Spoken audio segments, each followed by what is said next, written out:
Question 31। Bharat में सरकार 3 स्तरों पर काम करती है। इस सिद्धांत को संविधान की भाषा में क्या कहते हैं? ऑप्शन ए शक्तियों का बंटवारा, ऑप्शन बी प्रतिनिधि लोकतंत्र, ऑप्शन सी संघवाद, ऑप्शन डी जिम्मेदार सरकार। इसका आंसर होगा ऑप्शन सी संघवाद। एक्सप्लेनेशन। भारत राज्यों का संघ है जिसे संघवाद कहा जाता है। भारत सरकार 3 स्तरों पर कार्य करती है। इस सिद्धांत को संविधान की भाषा में संघवाद कहा जाता है। क्वेश्चन 32। दादन व्यवस्था एक ऐसी व्यवस्था को संदर्भित करती है जिससे बुनकर इकट्ठे होकर परस्पर लाभ के लिए काम करते हैं। ऑप्शन बी बुनकर सूत खरीदने में अपना पैसा लगाते हैं और तैयार कपड़ों को सीधे बाजार में बेचते हैं। ऑप्शन सी व्यापारी कच्चा माल बुनकरों को देता है और इसे तैयार माल प्राप्त होता है। ऑप्शन डी सरकार बुनकरों की सरकारी संस्था से कपड़ा लेती है। इसका आंसर होगा ऑप्शन सी व्यापारी कच्चा माल बुनकरों को देता है और इसे तैयार माल प्राप्त होता है। क्वेश्चन 33।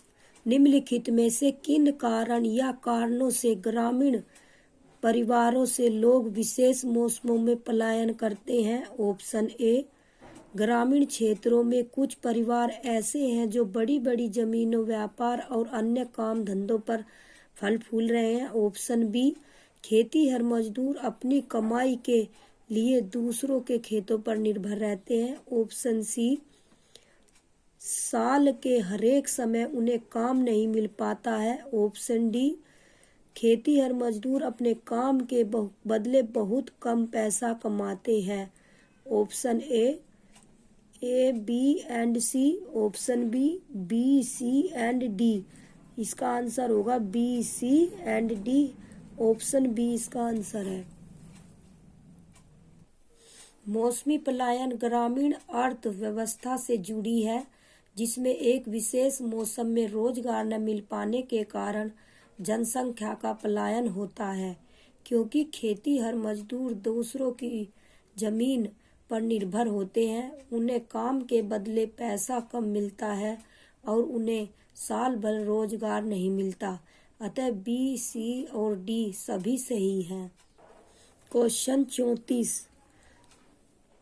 किसने कहा था मैं यह विचार सहन नहीं कर सकता कि जिस आदमी के पास संपत्ति है वह वोट दे सकता है, लेकिन वह आदमी दिन भर अपना पसीना बहाकर ईमानदारी से काम करता है, वह वोट नहीं दे सकता क्योंकि उसने गरीब आदमी होने का गुनाह किया है।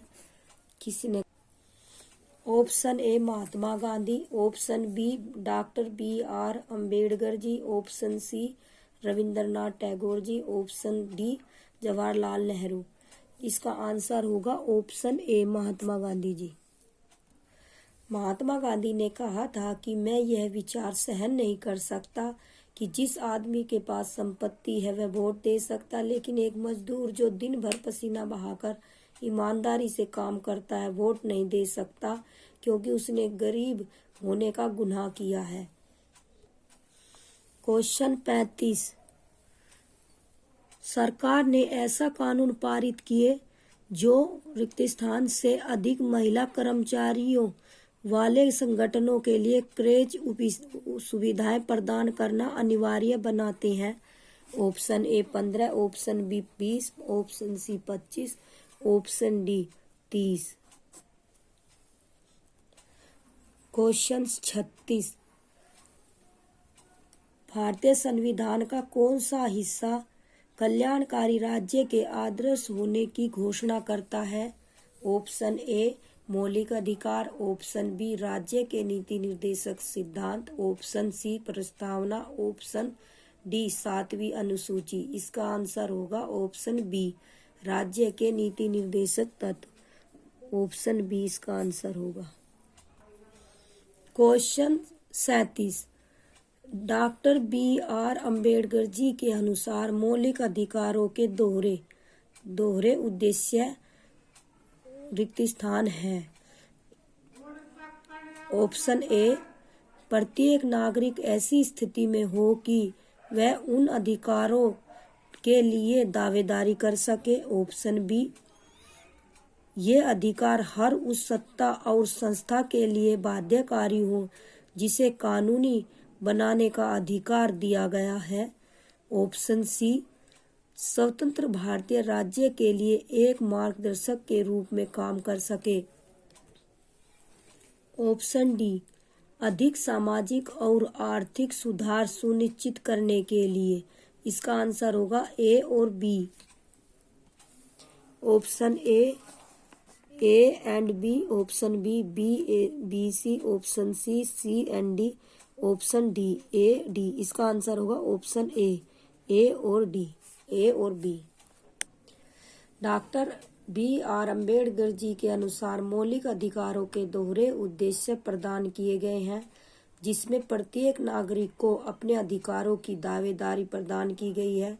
साथ ही ये अधिकार हर उस सत्ता और संस्था के लिए बाध्यकारी होता है जिसे कानून बनाने का अधिकार दिया गया है। अतः ए और बी दोनों सही हैं। क्वेश्चन 38, संसद द्वारा पारित कानूनों को न्यायपालिका को बदलने का अधिकार, यदि वह मानती है कि वह संविधान की मूलभूत संरचना का उल्लंघन है, कहलाता है। ऑप्शन ए, न्यायिक सक्रियतावाद। ऑप्शन बी, मूलभूत क्षेत्राधिकार। ऑप्शन सी, न्यायिक पुनरीक्षण। ऑप्शन डी, अपीलीय अधिकार। इसका आंसर होगा ऑप्शन बी, मूलभूत क्षेत्राधिकार।